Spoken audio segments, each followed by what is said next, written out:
Hello, everyone. Welcome back to Build Your Own Large Language Model workshop. We're going to be in our second section right now called Reverse Engineering LLMs. And our goal for this section is to get a roadmap for how to build large language models we just don't know.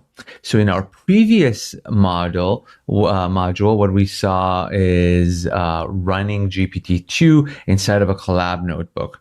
And maybe the key insight here is that we could probably figure out from that in-memory model how to build structure our workshop today. So maybe we could do something to like reverse engineer that model and get a lot of the runtime components, at least the inference time components, from that model.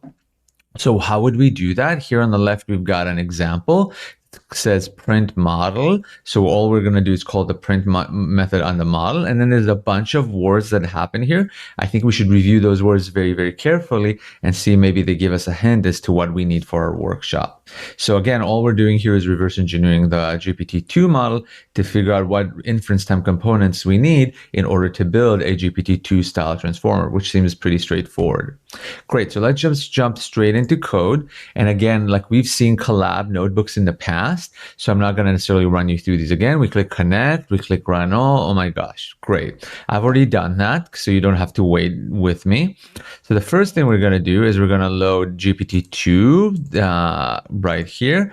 And then I'm going to say, that we just have the model here. So like the whole thing is loaded. And then first thing I'm going to do is I'm going to try and print out the total number of parameters. What's a parameter? I don't even know right now. Maybe when we learn about perceptrons, we learn about parameters. But for now, let's think of it as a unit of size for a model. And GPT-2 small came out at about 124 million. Is 124 million a lot? It's more than a few million, and it's a lot less than a few billions. That's kind of the order of magnitude that we want to think about. But yes, it's very small based on modern standards. It's roughly the size of a small test. Great. So now we have the model in memory. Can I just call print model on it? Yes, I can. And then we see a bunch of words here. I am not going to explain what the words mean, but I'm going to highlight the words that we saw. And then we're going to explain them later on in future sections. So what are some words we're seeing here? We're seeing the word transformer. That's a real interesting word for those of us who know a little bit about large language models. Words like embedding. We see words like dropout and layer norm and linear here in the base. And we see a word here that's dropout again, and new glue activation. I say glue because I think it's funny. You think you're supposed to pronounce it glue or galu, something like that. I say glue because I think it's funny. We have dropout here, so on. Okay, so we saw a bunch of words. I don't know what those words mean. Maybe we'll see them again in a moment. Let's try and use something called torch info and call the summary method. Very similar to just calling print, just like a little bit nicer.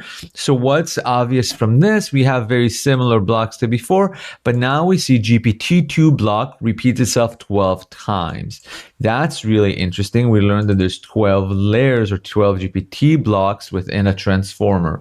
We just learned something really interesting. Great. And that kind of gives us the math of how we got to the number of parameters we had earlier. And the difference between 124 million and 163 million is whether or not you count the embeddings, which we do. In this one example, we will count the embeddings. Okay, great. So now I know stuff. I've printed out some words. I've called print. I've called summary. Let's try and reverse engineer the modules we just saw. We're just going to print them out in pretty print here to make it easier to read. These are the words we saw earlier. It's conv1d and dropout, embedding, and attention. Oh, attention. And layer norm and linears and glue activation. Wow, it's all of that stuff we saw a moment ago. Just a nicer list. Let's throw that into a graph. This is just me trying to render the graph in a way that makes sense to me. The hierarchy starts kind of making sense to me now. So there's this thing called the model, and it's got a transformer inside. Inside of it, there's embeddings and dropouts and module list layers. And these layers repeat themselves 12 times. And inside of them, there's something called an attention.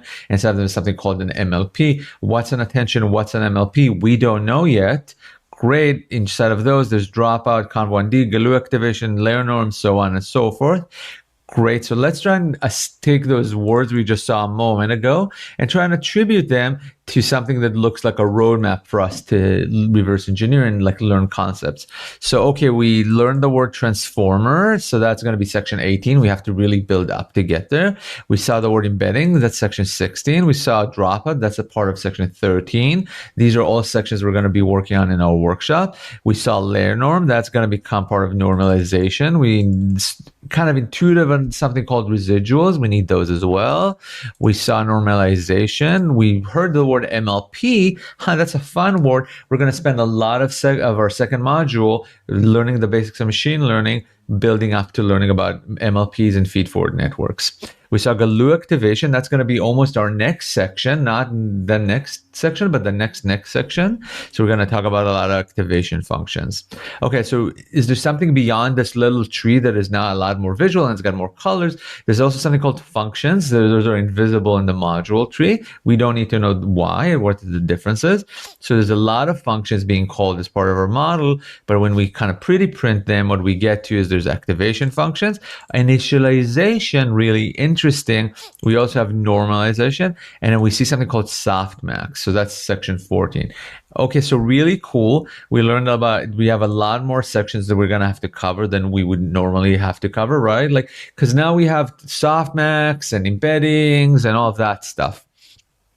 Let's try and throw that into a tree just so we can understand what the function tree looks like. Oh my God, an entire transformer is just a bunch of functions being called over and over and over again. Transformer, MLP, transformer, attention MLP, attention MLP, attention MLP, attention MLP, attention MLP. Oh my God, we're calling these 12 times. We're going to scroll to the bottom and then we get to the end of this. Okay, so what we did, we'll just learn a large language model is a bunch of functions. Really cool. So let's print out the architecture. This is an exercise for you. Go to Hugging Face. And choose a text generation model, and then maybe a small one so we could load it into a GPU, about let's say 6 billion, maybe 12 billion model, maybe no more than 32 billion. We're going to have to start some problems to load them. So let's say I go here and I try and choose one of these models. 1 second, I'm going to scroll back down. And then ideally for us, we probably want to run these in PyTorch as well. And there's a couple of models here. Let's say I want to load up Tiny Llama. That's just the name of a smaller llama style model, 1.1 billion parameters, so about 5 times bigger than 10 times bigger than the model we're working on right now, GPT-2 small. And then I'm going to just give it the name, and I'm going to just load it like we saw a second ago. I'm going to go print, and I'm going to click summary. And then now we get to see a totally different model than GPT-2. This is Llama model. Wow, what does it have? It has attention layers like we saw a moment ago, and it has embedding layers, and it has linear layers, and it still has an MLP, and it still has an attention layer. Really cool. Has a RMS norm. What's an RMS norm? I don't know. A rotary embedding, positional embedding. That's going to be real important when we get to section 14, I think, 15.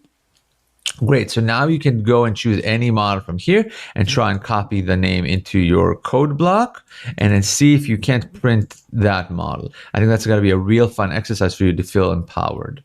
Great. So we did that. That's the code for this. And then we reverse engineered our roadmap for the day. So we have activation functions and transformers and dropout, which is regularization, and residuals and attention and normalization. And now we get kind of getting very close to having a roadmap for the day. But a lot of these are part of the architecture of large language models, but they're not the foundational buildings to how to train a large language model. So for that, we need a couple more things. And before we get to that, I actually want to talk a little bit about ablation tests. Here you got to see a GIF from the Voyager TV show from Star Trek, and you could see the ablative armor on Voyager. Why is that cool? Because I thought so. But ablation armor gives the starship protection, and in a similar way, ablation tests give machine learning engineers protection. Not clear. What does the word ablation means? It means to take away, and that kind of gets into why do we use any of these components? So you just saw a bunch of components, and you're like, is that the only way to build a model? Why do we use those models? And the answer is, and I love this quote from CS336. Machine learning is an empirical field. That means we use the components that work. The components we use are the components we use because they outperform the components we chose to not use. So the reverse engineering that we just did for GPT-2 is actually super meaningful because it told us these are the components that worked back when 2019 was happening when they wrote that paper.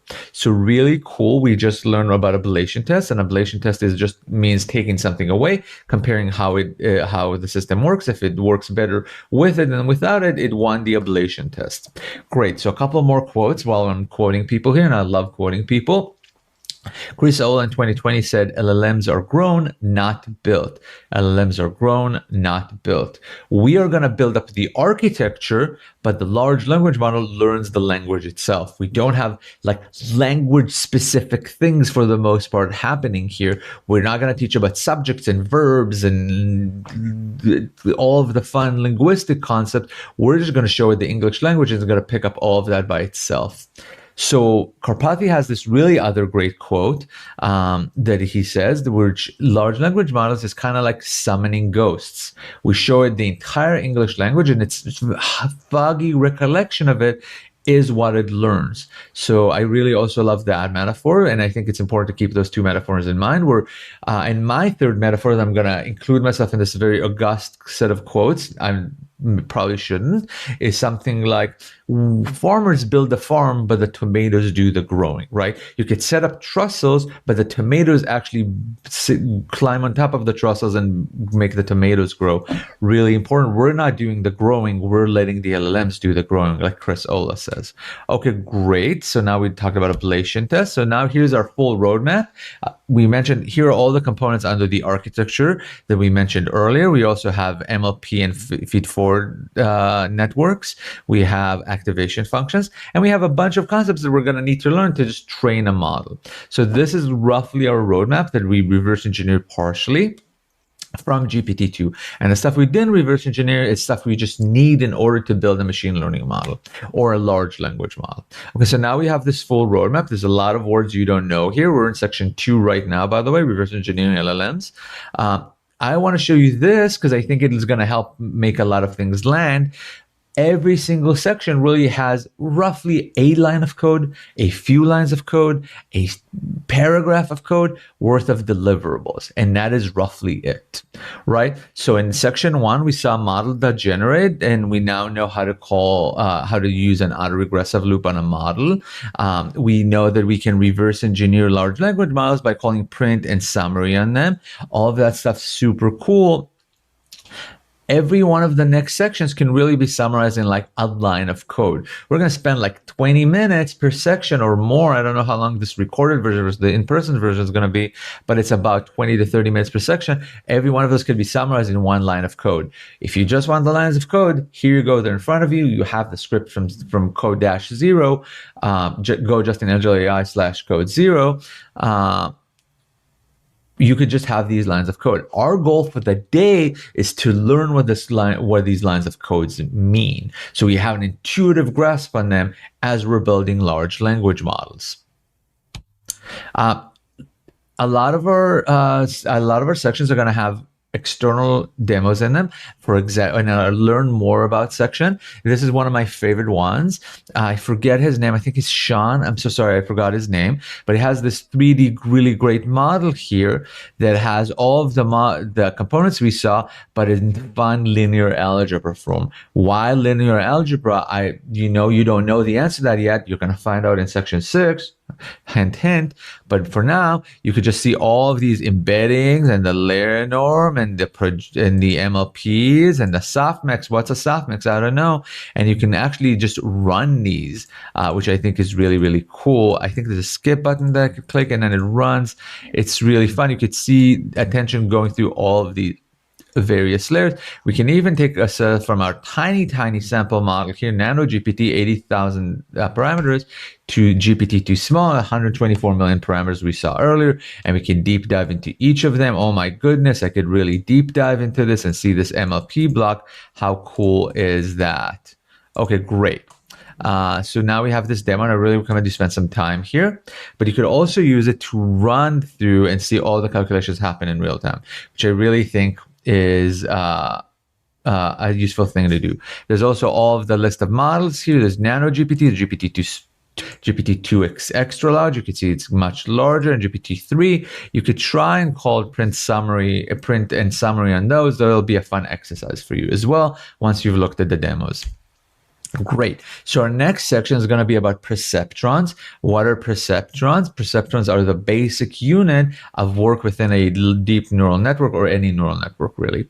So I hope to see you back. We're going to build up from perceptrons to activation functions to GPU performance, back to MLPs, which we saw as a real component we need to build large language models. Then we're going to go into loss functions and backpropagations, which is how we train machine learning models.